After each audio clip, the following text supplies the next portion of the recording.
is monitoring Delta's tweets?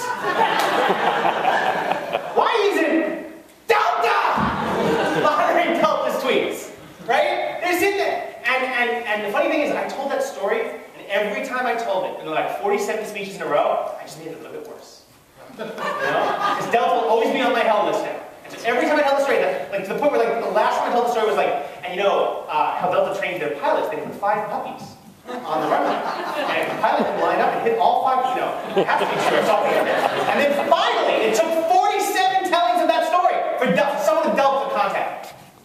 And say, well, you know, we're trying to learn. I'm like, you were trying to learn a year and a half ago! This is beyond it. It's like United Breaks Guitars, right? United Breaks Guitars, their big thing was that, look at how well they responded using social media. Bull! Good use of social media would have been the first time the guy called and tweeted and said, you broke my guitar, if they had responded and said, dude, we did, we're sorry, we'll fix it. A year and a half later, responding to an outpouring of media on a front page USA Today story is not a good use of crisis management for social media. That's reaction. You need to be proactive. The companies who are doing it right are being proactive. The second they see a problem, they're getting on it and fixing it before it becomes a bigger thing. 4 chapters in the book about that. Just essay after essay after case study after case study of companies just the first time they see someone complain, they reach out and they grab it. Anytime someone has a problem with Harrow, on TweetDeck, I have a column on Harrow that says Harrow plus problem, Harrow plus sucks, Harrow plus whatever. Show me if there's a problem, I will call you. I mean, I've called people, I've looked them up. Because the best part is when people don't realize that there's a really live person behind you.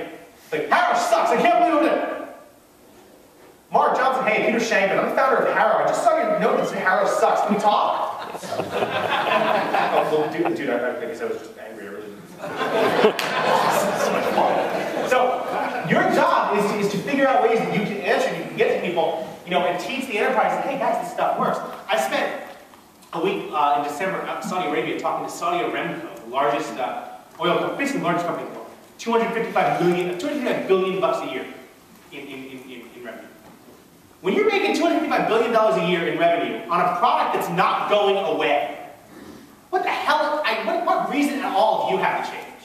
Yet they realize that oil's not going to last forever. They got 50, 75 years, and they better start looking at wind and solar and water and all these other opportunities for power, and they want to get that message across. Why? Why? Because when oil does start to die, they want to make sure they're well positioned to be first to do it.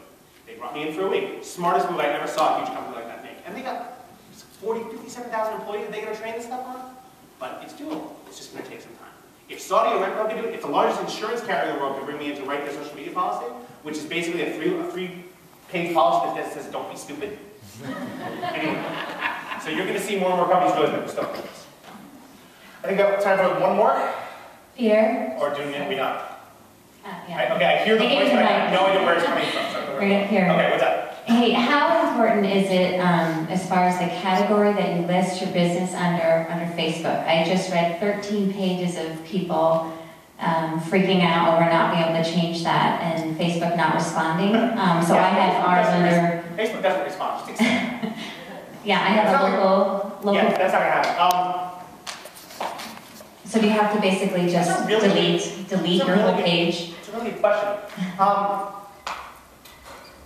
If you've done a good job building your brand, I guess the best thing I could say is make sure in the category description and things like that where you can write freeform, you put words in for what your category is. I mean, deleting is a pain in the ass. You don't want to do that and start all over again. Yeah. If you're so far off, like you sell auto parts and you put in funeral, yeah, you might have a problem. But you know, if you're just a little bit off, you probably don't have to change it. I would just make sure you seed it so when people search, they see a lot of that stuff. And you actually bring up a really interesting point. Remember this, guys? Nothing you put on Facebook is yours. Nothing you put on Facebook is yours. You might have 50,000 fans, and tomorrow someone decides they don't like it. Facebook decides they don't like the way you use the word grape. And they had a grape issue when they were a kid, and you made a grape company, and they find you and they disable your page. You just lost everything, all the brand equity you have on Facebook. Your brand is your own. As such, putting value online and leaving it there for others to own is a stupid move. Have Facebook, but make sure you're backing that stuff up as a, what the hell's the name of that company? Backupify? Yeah, I gotta love the name. It's ridiculously simple. Backupify. Apparently you add a fi to anything and you're a real company. But Backupify actually does a good service. They will back up usernames, content, data, all that stuff. You don't own that. Remember when Tumblr went down a few weeks ago?